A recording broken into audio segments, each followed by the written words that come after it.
Good afternoon, everyone. Welcome. This is take two of the intro to this wonderful webinar we're going to be experiencing today.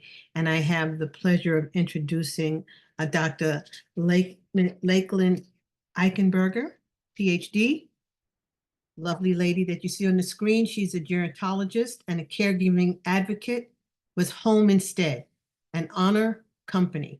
She began her career working directly with older adults and care professionals at the Omaha Home Instead franchise office and now educates professionals, families, and communities on aging challenges and resources. Lakelyn earned her PhD in gerontology from the University of Nebraska, Omaha, and is a respected national speaker on caregiving and aging. She's a regular contributor to media outlets including Forbes Health, Newsweek, and shows including Dr. Phil and Dr. Oz. Lakelyn hosts Caregiver Chats, a podcast focused on providing support and resources to family caregivers. So with that, I'll introduce you to her and have her take over right now. Lakelyn. Thank you so much, Denise. Hi, everyone. It's so great to be with you today. I'm really excited to be talking about caregiving. That's something I'm very passionate about. And as I talk about this, I am going to share my screen. One moment. Let's see here. Thank you for bearing with me. Think the slides are up and going. So thank you for the head nod, Denise. So yes, we're talking about caregiving and specifically addressing challenging family dynamics in caregiving. We know no family is perfect. Even in, some of the most quote unquote harmonious families, caregiving can bring about challenges that the family has never faced before. And with that can come issues, conflict. And so it's really important to keep open lines of communication, to focus on the needs of the care recipient as families move through the caregiving journey and experience. So we're going to dive deep into all of that here today. Denise already gave a lovely introduction. I'm Dr. Lakelyn Eichenberger. I love the work I get to do at Home Instead. We are a large in-home care provider. We're in all 50 states.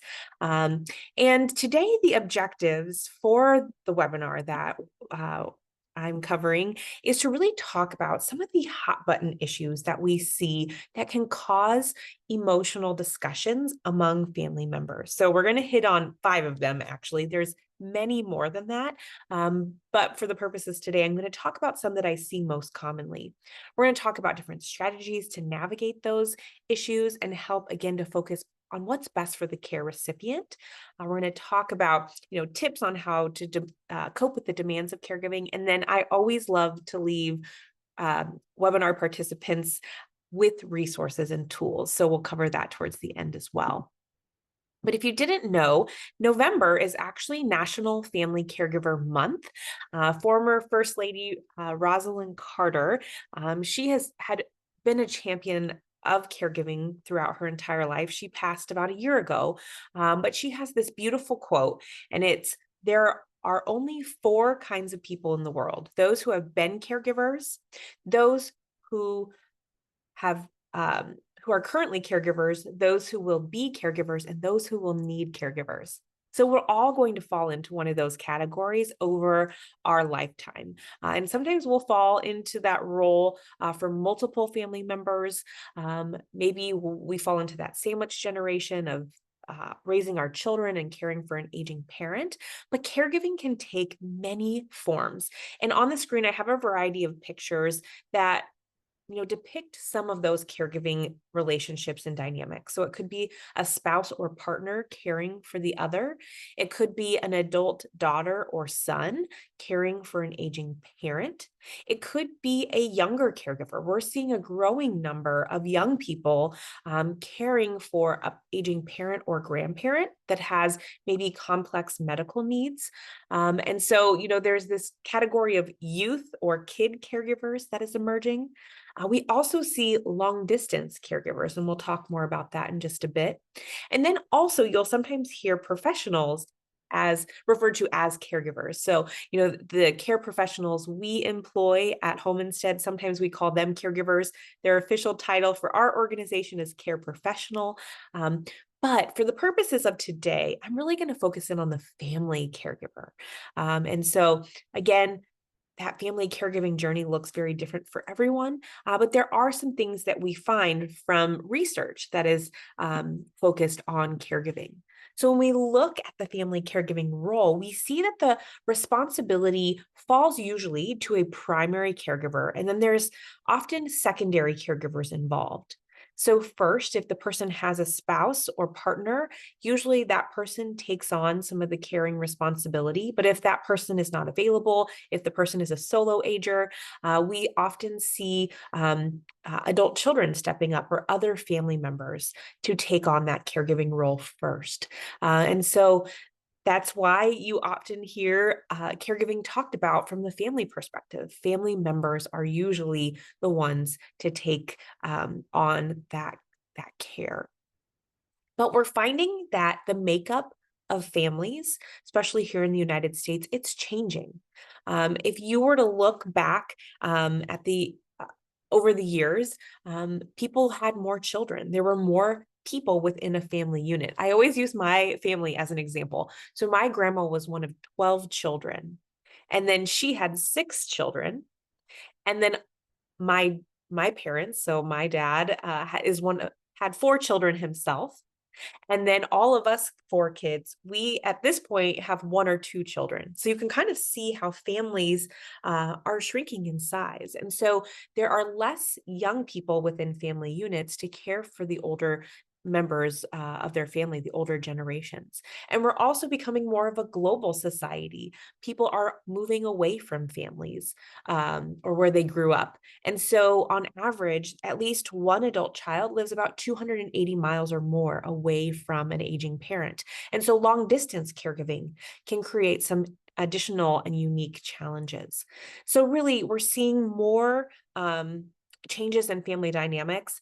We're seeing a lot more blended families, older people remarrying or coupling in their older years or the second half of life. And so all of a sudden there are new family members that are being joined by marriage and now having to work together to care for the aging members of their family. And it can create a lot of interesting family dynamics.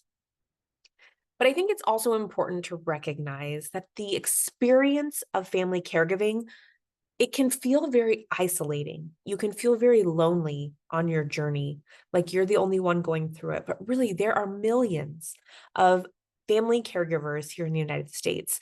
The Caregiving in the US 2020 report estimated 53 million adults were serving as informal caregivers. That new report will be released next year. I'm excited for the data because a more recent report by the RAND organization estimated over 100,000 family caregivers. So I know that the 2025 report, we're going to see that number go up. We also know that about 16 million people care for an aging loved one with some sort of cognitive impairment, Alzheimer's, dementia. And the reason I call that out specifically is to highlight that those that are facing a diagnosis such as Alzheimer's or dementia, often the burden of care is higher for those caregivers. We see higher levels of stress and strain. And we know that to be true of other chronic conditions as well. So that's something to keep in mind is, what are the family caregivers facing from a needs perspective, a care needs perspective of the person that they're caring for. And then we see caregiving on various trajectories. So I like to kind of bucket them into 3 groups. The first is a gradual experience of caregiving. I call that caregiving creep, where over time you just do a little bit for your loved one, and then you do a little bit more and more and more. And over time, the caregiving role really creeps up on you. And before you know it, you're doing a lot of caregiving in your day-to-day role. We also see caregiving happen in a crisis situation. So you can see this golden green line on your screen. there's an event that takes place that immediately shoots up the level of caregiver involvement. So that could be something like your loved one has a stroke or a heart attack, or they've had a fall. Some major event has landed them in a position where they're all of a sudden needing more care and support. And you all of a sudden are a caregiver overnight. Sometimes it feels like. And then there are some situations where you become a caregiver for a short period of time. For example, if your loved one has a planned surgery, you might have to care and support them for a period of time. And then as they recover, get better, then that caregiving role really minimizes and you kind of go back to what life was like before that procedure. And so, some people might be a temporary caregiver or need temporary assistance. I think the important thing to know, whether you experience caregiving creep or not, we find that families, they're not having the conversation. They're actually waiting for those crisis situations to have the conversations. So they're waiting far too long to plan and discuss what their wants and wishes are. And again, majority of conversations are prompted by that crisis or emergency.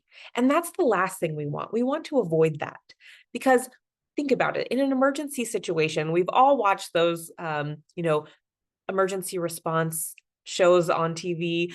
It's very chaotic in an emergency. There's lots of things happening, a lot of quick decisions need to be made. And if we wait until that moment to make a lot of decisions in terms of a person's care or what their wants, wishes, and desires are, we might not make the best decisions. We might not know all of our options. So we need to start planning ahead and having these conversations. And they're not going to be a one and done conversation. The holidays, in fact, are coming up. And it's often a time people start to have these conversations. It's not like you need to sit down with your turkey dinner and say, all right, everyone, let's talk about end of life. Would you rather be, cremated or buried? That's kind of an abrupt way to bring it up, but it could be things, questions like, mom or dad, traveling here to your home for the holidays, it's got me thinking, is this where you always want to be? Do you envision yourself staying here? Have you thought about ways we can adjust the environment here to make sure that you can stay here long-term and age successfully? Maybe you start having those conversations about little things like adding grab bars, or making sure that just various rooms of the home that are commonly used are set up in a way to ensure that they can age in place long term. I use my in-laws as an example a lot. They're in their early 80s. They're very healthy, but they recently redid their bathroom and converted from a tub to a walk-in shower so that they can ensure that they can live in their home for a longer period of time. And I was very excited that they came to that decision on their own. But you can't put a walk-in shower overnight. That's something you do have to plan ahead for. So having those conversations early on and continuing those conversations are really important. And we'll talk more about that as we go through today's presentation. But we do know that caregiving, it can be an emotional roller coaster. We do see the impacts of caregiving at various levels, including, emotionally. It can be a very emotional time. You want to provide that what's best for your loved one. You feel like maybe this isn't something you've done before, so there's a lot of unknowns. There can be good days and bad days, so it can be very emotional. We also see higher rates of things like anxiety and depression among caregivers. It can also be physically demanding. If you think about someone's physical needs, especially somebody who may be, progressing through maybe their disease state or their chronic condition has progressed along to a point where they really need a lot of assistance, it can be physically draining, especially if you're having to lift and support the person. Maybe you're not getting great sleep. So there is a physical toll that it can take. It can also be financially draining. Again, that caregiving in the US study estimates that family caregivers on average spend about $7,000 out of their own pocket to provide care and support and expenses related to their caregiving. And I think that for many people, when I give this presentation, they say that's on the low side. Especially long distance caregivers, we see them having to spend additional money, whether it's for travel to and from their loved one, or perhaps to hire out care that's more local because they can't be there in person. So there is a financial toll. It also can impact their ability to perhaps work or take a promotion, or maybe they have to cut back on their hours, and can really put a strain on their financial well-being for their own aging experience. And then we also know that family caregivers experience competing demands of their time and their energy. And that goes back to that example of the sandwich generation caregiver who's caring for their own children and an aging parent, or maybe their grandchildren and an aging parent. Maybe they're also working. And so they're feeling these pulls, they're being pulled between all these different areas of their life, and it can create a lot of stress and strain. And those competing demands can be really hard to juggle. And then another impact we see is family dynamics, which is really a big part of why we're here today to talk more about that. So when we look at family dynamics, we know that the care amongst family members is rarely fair and balanced. I mentioned at the start of the presentation, there's usually that primary caregiver, and there's almost always one person in the family that carries the heaviest load. And that can be really tough on that person. And maybe it's the person that lives closest just by way of proximity. Maybe one of the adult children works in the healthcare system, and so that's kind of the default in the family. There's a variety of reasons why one person might be designated as the primary caregiver, but usually one person, is that designated individual. And about 43%, we find that one sibling has a responsibility for providing most of the care. This survey also asked the families to kind of grade themselves or rank themselves, and only 2% said they felt that they split the caregiving responsibility. Only 2% felt that they were splitting it well. And 1 in 4 families reported intense strife in at least one area of family conflict. So we know that one family member is taking on the majority of care. Rarely is a family doing a good job of splitting up the caregiving responsibilities, and it can really cause strife amongst family members. We also see deterioration of relationships, especially when one sibling or family member is unwilling to help, or maybe there's the perception that they're unwilling to help. Maybe it really is that they're unable physically or financially to help. But until there's a conversation and a level of understanding, that primary caregiver might be resentful. And so that might impact the relationships. Again, when family members grade themselves, they give themselves below average grades almost half the time. And what I thought was really interesting, and being an oldest child, these last couple data points were really surprising to me. And this information comes from a survey by the Boomer Project. 64% of youngest siblings are the primary caregiver in a lot of family situations, compared to 57% of oldest siblings, and then in 49% of middle siblings. And that all doesn't equal 100%, I realize. So there might be some other data points that we're missing here, but I was kind of surprised that younger siblings take on that primary caregiver role more often. Because as an oldest sibling, I have, that inherent trait of responsibility. I also work in the field, so I can see in my family, I'm probably going to be the primary caregiver, but time will tell, because thankfully my parents are still very healthy. But what can sometimes be helpful as family members process how their caregiving role shows up in their life is to look to this identity change theory. So Montgomery and Kozlowski, and Dr. Kozlowski actually comes from the university that I went to school with. And so I got to meet him before he passed. But they they came up with this theory that really explains kind of the evolution of how caregiving can unfold and how it impacts your familial, your family role. So, I'm going to use the example of a spouse. So, if a spouse is the primary caregiver, early on in the caregiving journey, they likely still feel mostly like a spouse. So, in that phase one circle, see, most of the circle is still tan, and only a little bit of their role feels like they're being a caregiver. But as the person needs more support, that caregiving role and responsibility grows, and they're starting to take on more. It's that caregiving creep that often happens. By phase three, they feel like they split their time, half being, the spouse, half being the caregiver. And then in phase four, they feel like they're starting to lose their role as a spouse and they feel like they're mostly a caregiver. And that can be a really hard thing to come to terms with. It can be really hard to, um, let go of that family role in a way. But I think what's really interesting is in phase five, there is a way to regain some of that family role.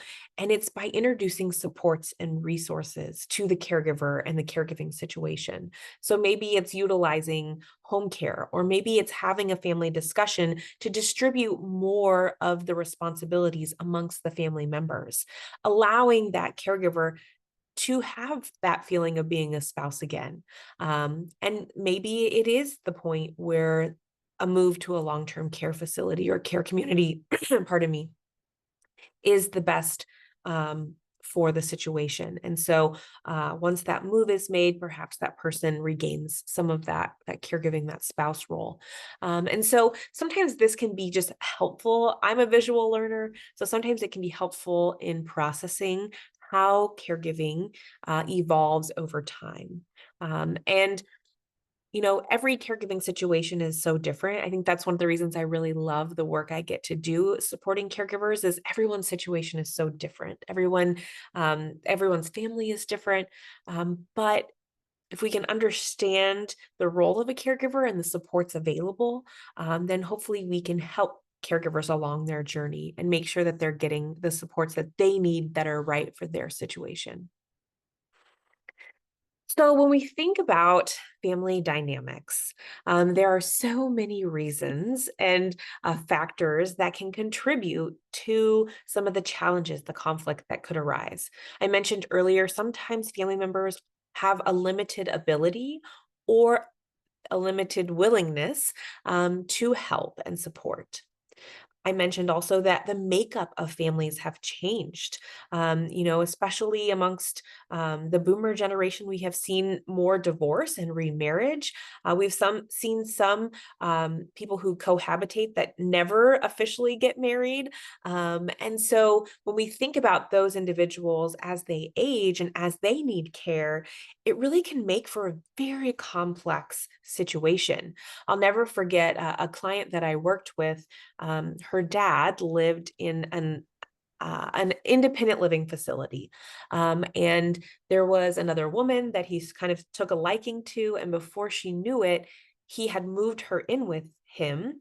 And as the family got to know her, the daughter was realizing, I think that she has dementia. And she really didn't know this woman's children or know how to even contact them to get them involved. So luckily we were providing care to the gentleman and were able to kind of help the family work through that. But I can remember her just breaking down in tears saying, I know my father loves this woman, but I don't even know her. She's not been part of my life. How do we even go about navigating this situation? So it can create some really challenging family dynamics. And I'll probably share a few more stories as we go along because it is becoming more and more common. Some family members feel that they lack the knowledge and skill to provide care, and that can be very intimidating. We're starting to see providers being reimbursed for training caregivers on how to provide care. So that's a really great and encouraging thing that we're seeing.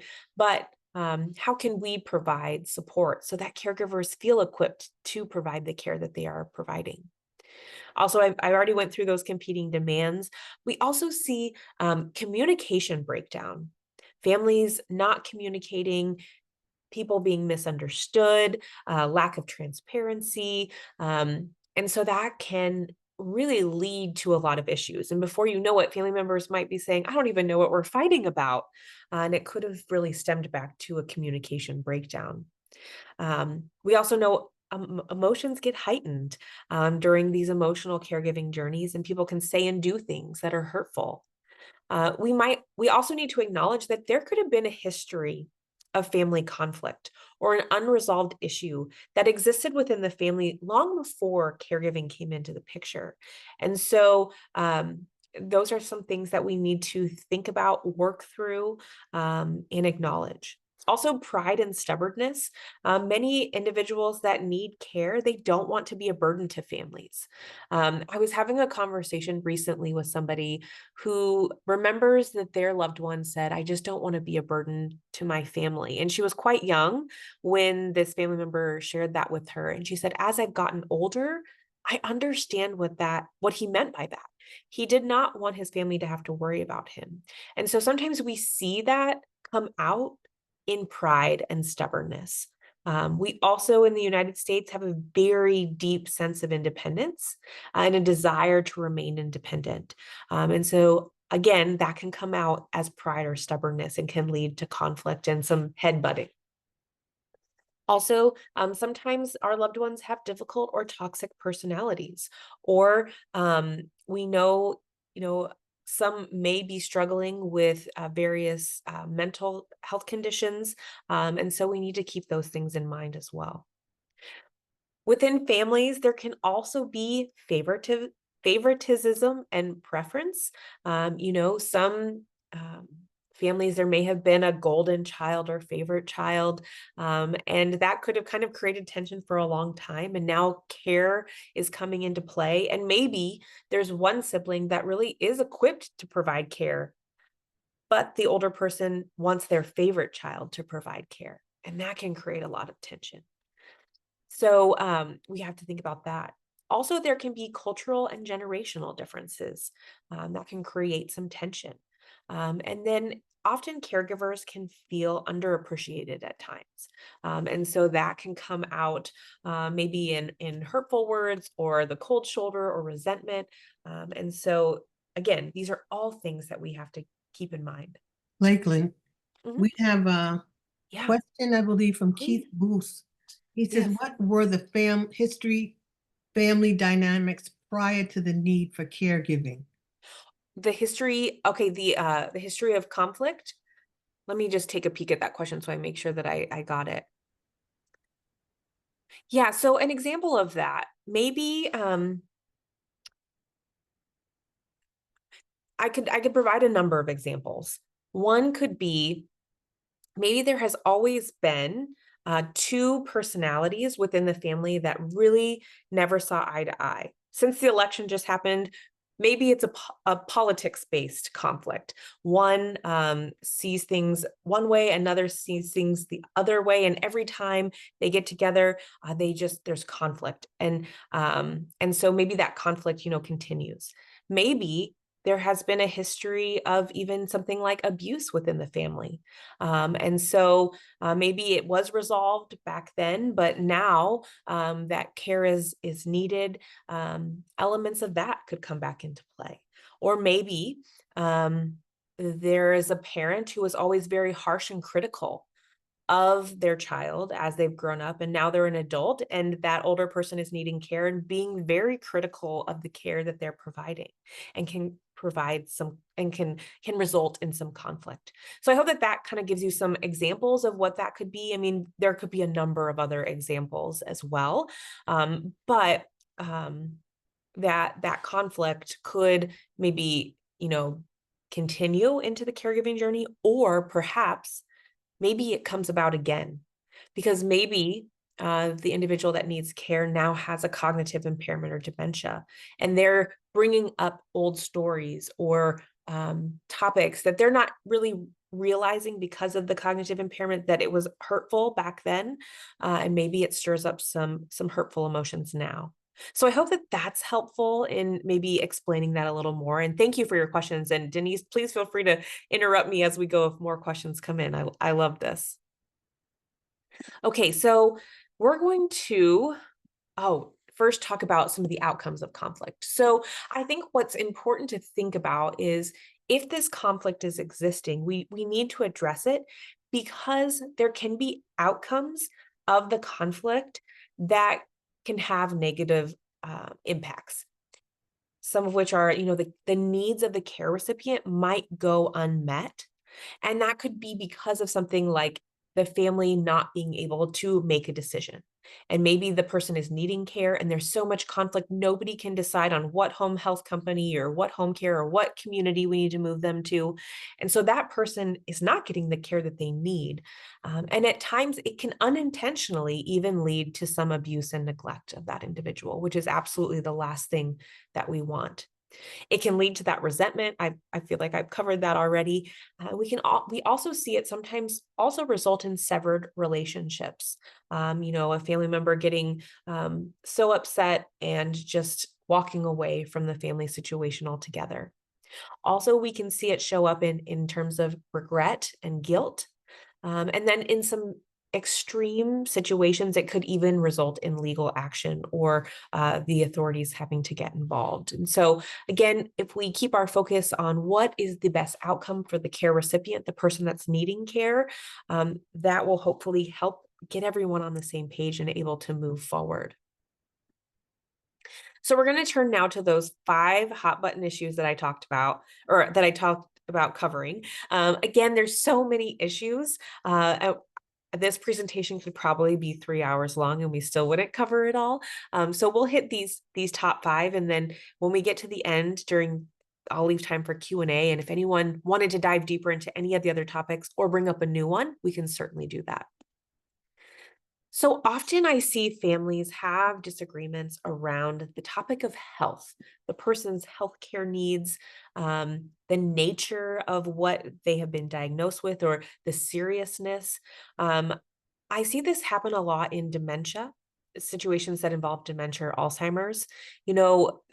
There might be a primary caregiver who is with that person day to day, who sees the cognitive decline. And then there might be a family member that, comes once a month or a couple times a year, and they don't see that person day to day. They don't see the daily challenges. And so from their perspective, they might not feel like the dementia is that serious. Oh, mom seems good. I host a dementia support group, and they brought forth the term it was like showmanship, like when you put on your best, your Sunday best when the company comes over and you put on your happy face. A lot of times that happens when you go to the doctor. A person with dementia might appear or say everything is fine, and then the primary caregiver knows otherwise. There might be disapproval over the quality of care. There might be a lack of recognition and change of condition or capabilities, or maybe there's varying perceptions of what that is amongst family members. We know how complex the healthcare system is here in our country. And so navigating that and coordinating all of that can be a point of contention amongst families, especially in keeping everyone in the know. So a lot of times I recommend to families that they find a way to communicate amongst each other. Also, resistance. We often see in some situations, there's a resistance to follow the doctor's orders or to take medications as prescribed. Someone might resist, hygiene such as bathing and grooming, fall prevention. And we sometimes also see substance abuse in the caregiving situation, whether it's the use of substance by the care recipient or by the caregiver as a coping mechanism. And so we have to keep those things in mind. Also cognitive decline. And then finally, one area that can sometimes cause conflict is advanced directives and end-of-life care, especially if there is no advanced directive and somebody is approaching end of life and families are having to make really tough decisions. there can be sometimes conflict around that. And sometimes a misalignment on what end of life care should look like. So that's why it's really important to have these discussions early so that families in these situations, they know the wishes of their loved one and they're able to then make decisions and communicate about that in a way that's productive. The next one is finances. We see disagreement over financial matters that pertain to the care recipient. It could be things like how much money should we spend on the care? How should we go with the highest quality care that's more expensive? Can we afford it? There can also be some conflict that can arise over, if that primary caregiver should receive any sort of money or financial help from the person that they're caring for within family units. Sometimes there is a focus on inheritance, unfortunately. And so some family members might say, well, I don't want to put mom in the best of the best facility because then there's going to be less money for us when she passes, which, I always just cringe when I hear conversations like that. Again, the focus should be on the well-being of the person. We hope that most people will choose to designate a financial power of attorney. That's not always the case, but sometimes conflict can arise when any sort of power of attorney is put into place, whether it's for healthcare or finance. Some family members might think, gosh, why did mom name so-and-so as a healthcare power of attorney? I don't there might be some conflict on when the person who is the financial POA, when do they step in, at what point, to what extent. Also, some conflict can arise when there is a lack of insight into the finances of the care recipient. Sometimes, the maybe aging parent, they don't want to share with their adult children anything about their finances, which can make it really hard to see how much funds is available for care, to make sure that all the bills are getting paid and those kinds of things.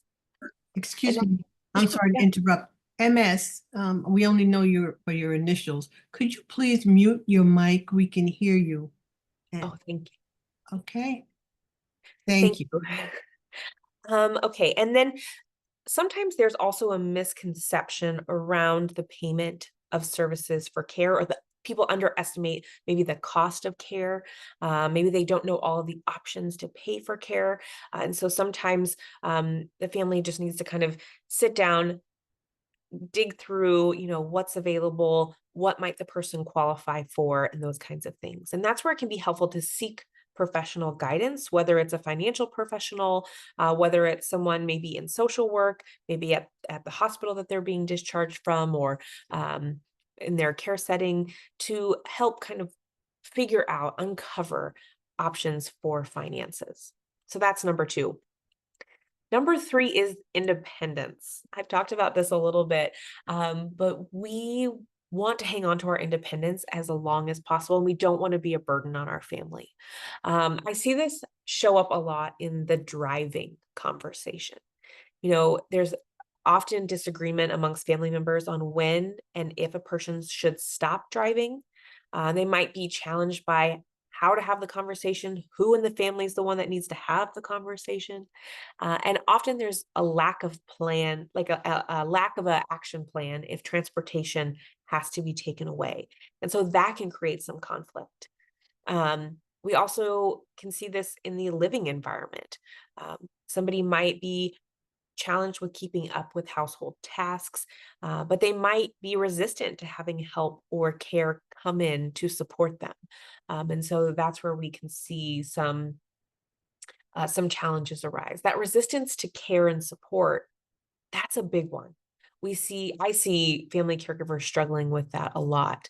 How do I can see that my loved one needs help. I can't do it all myself, but my loved one won't accept help from others. They only want me to do it. Or they don't want to acknowledge that they need help at all. And that can be really challenging and frustrating. We also see this in falls.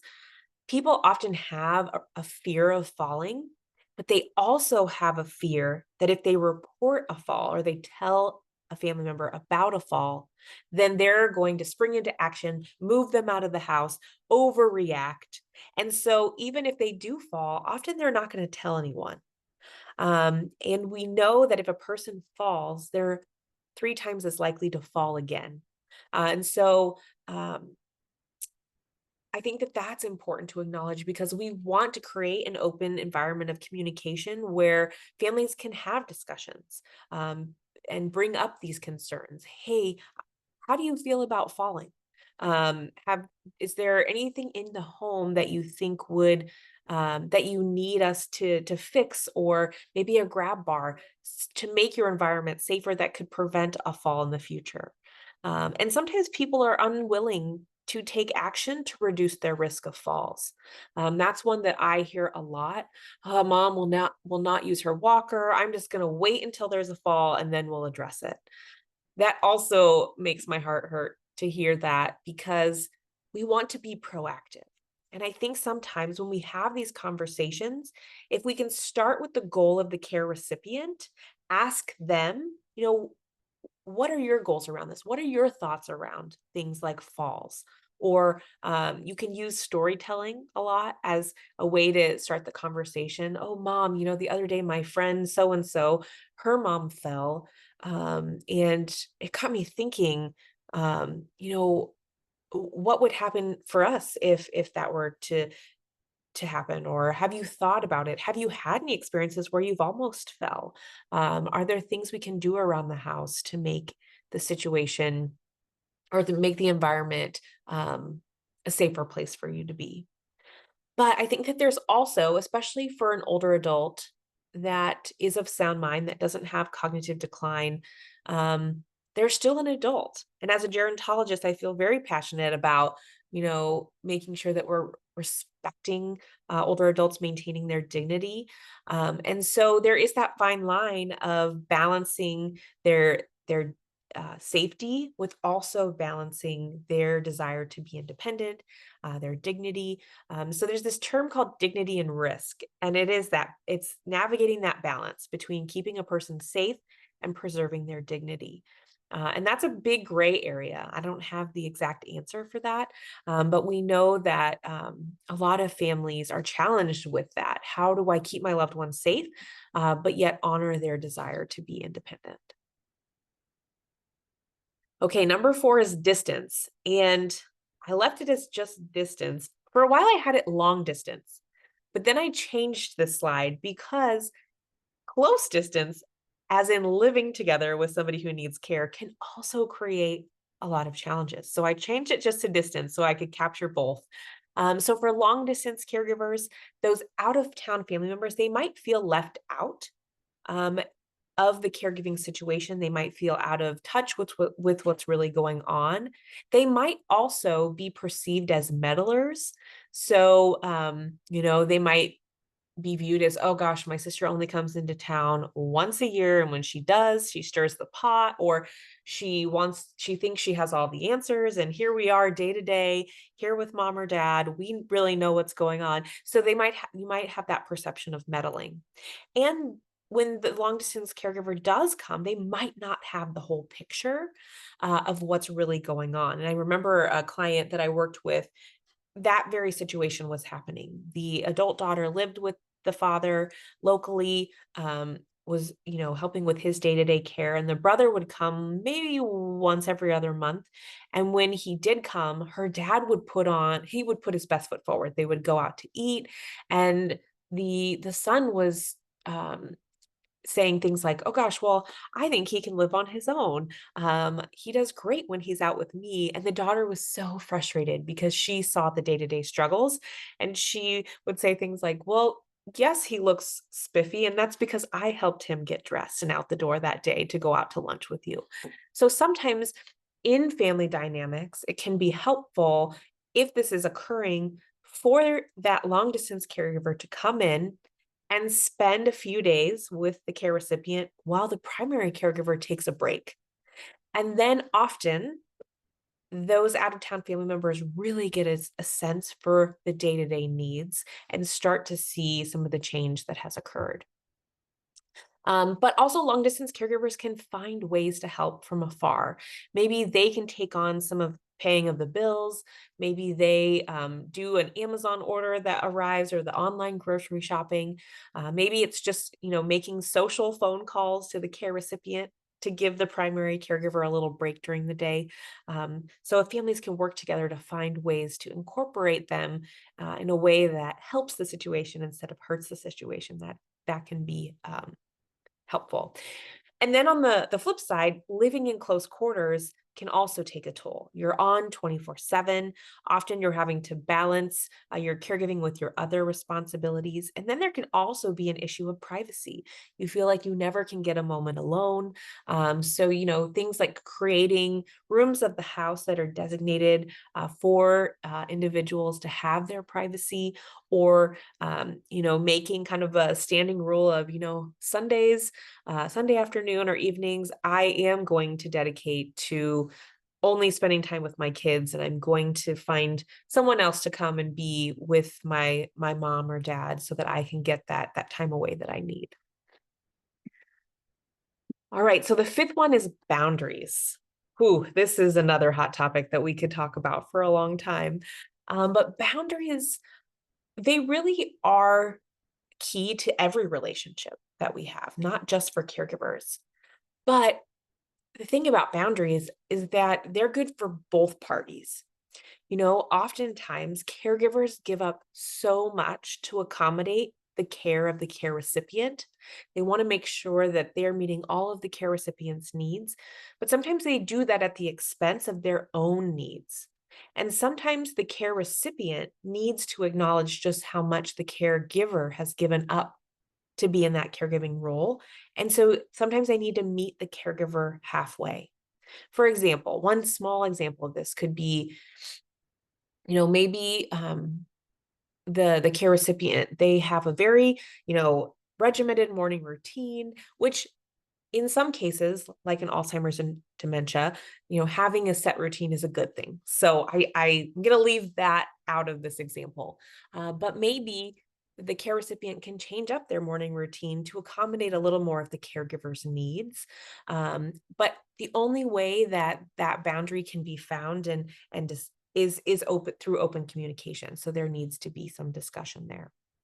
The great thing about boundaries is it outlines what behavior will and will not be accepted.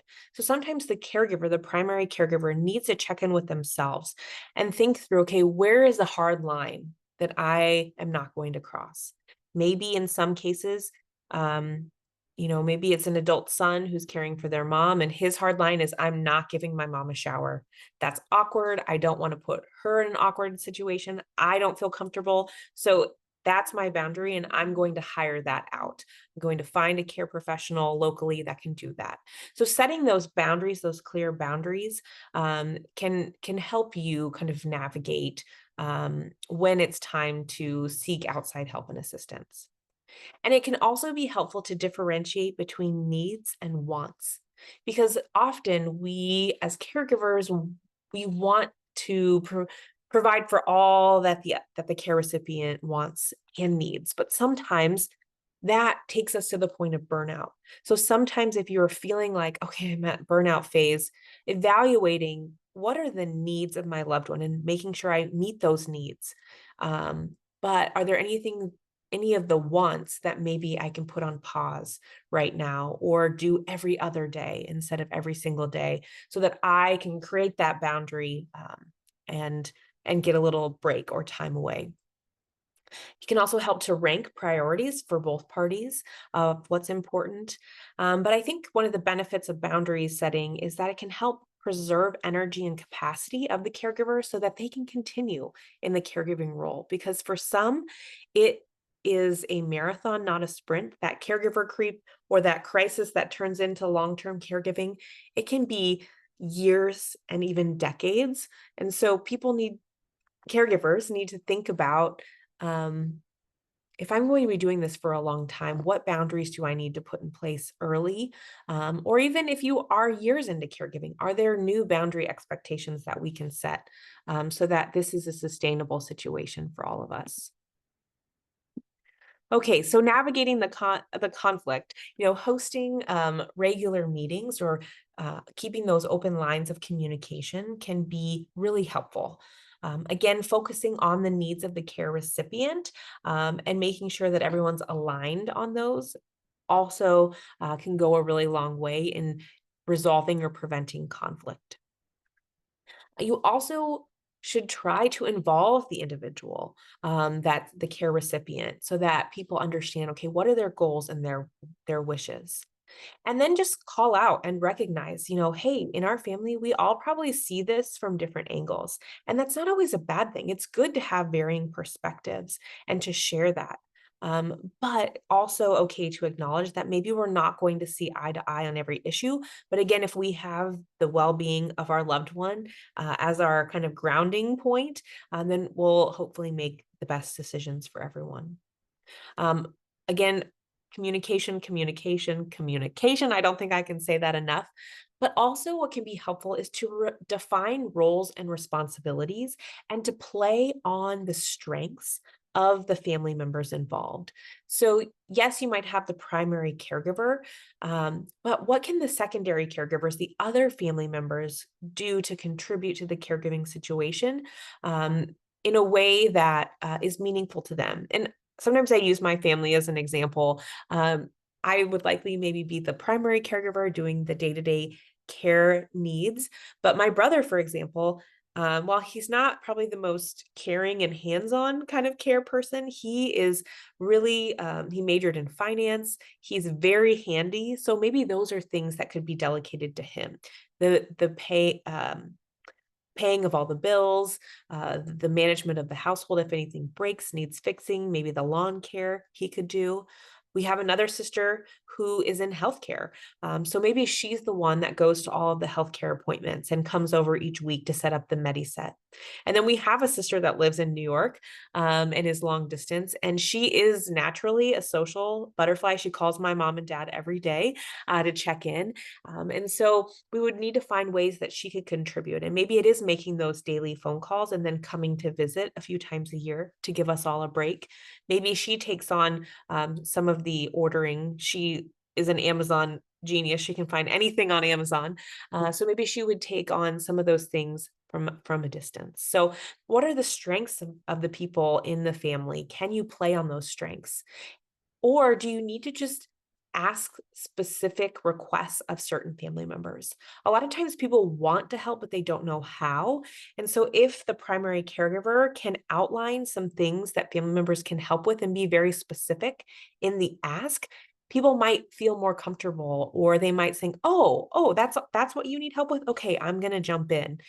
For instance, maybe it's every Tuesday, I want to go take care of my own healthcare or get my own haircut or go for a walk. Could you come over every Tuesday afternoon from this time to this time and be with our loved one while I can get out? So those are some examples.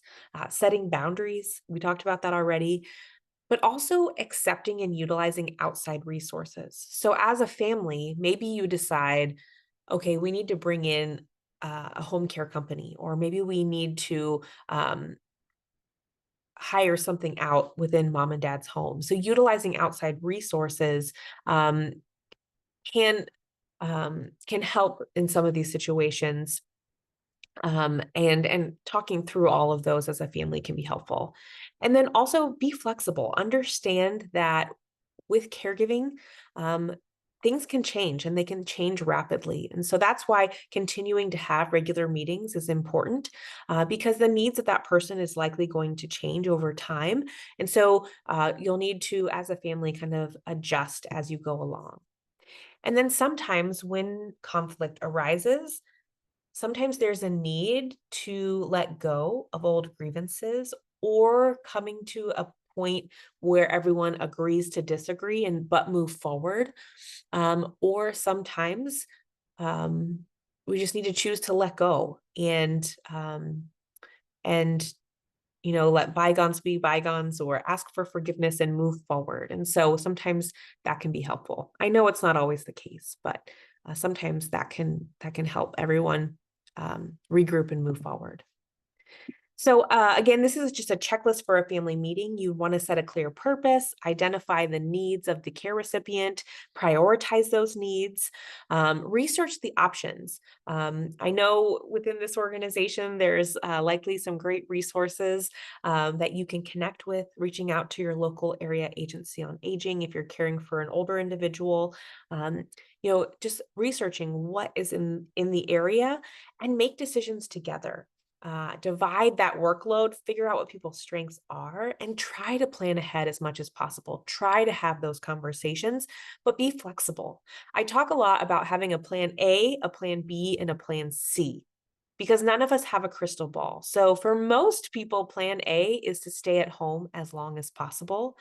And as a family, you can use that goal as kind of a grounding point for a lot of the decisions that you are having to make, or the conversations. So, Mom, we know you want to stay at home and we want that for you. But we're starting to notice that, we're all have really busy lives. We aren't over here as much as we would like to. We feel like this could be a good time to have someone come in a few days a week so that we make sure you can continue to get the support you need and stay here in your home. So again, using those goals of the individual as something that grounds everyone, and that's something that can kind of motivate that individual to kind of buy into the group's decision or to the family's decision. And then always kind of set a follow-up plan or a check-in in the future, because again, these are never one and done conversations. There's something that we'll need to revisit time and time again. And communication is key. I've talked about that a lot. Oh gosh, we're running out of time. I get so passionate. And so thank you all for bearing with me. But one of the components of communication is empathy, putting ourselves in the shoes of the person that we're caring for, paying attention to body language, and being honest. Sometimes we want to sugarcoat things, and that might not always be the best for everyone involved in the situation. You might have to say, you know what? If you don't accept this help, we are going to have to start looking into other options. So what are you willing to do to stay here in the home? And if you're not willing to do that, then we're going to have a really tough conversation about what the alternative to that is. And then asking for help. We talked about most of this already, looking into resources, consulting your healthcare provider, and sometimes exploring family therapy or working with a third party like a geriatric care manager, or even a professional mediator, elder law attorney. Sometimes they can be that third party that comes in and facilitates some of these really tough conversations. And sometimes having that outside perspective can help everyone maybe see things from different perspectives, or help everyone get aligned. So now, as we wrap up, I'm going to share a few resources. On the Home Instead website, we have great free downloadable resources. The one on the left is about home care. If you're looking for more information just on what it is, what questions to ask when you hire home care, you can download that.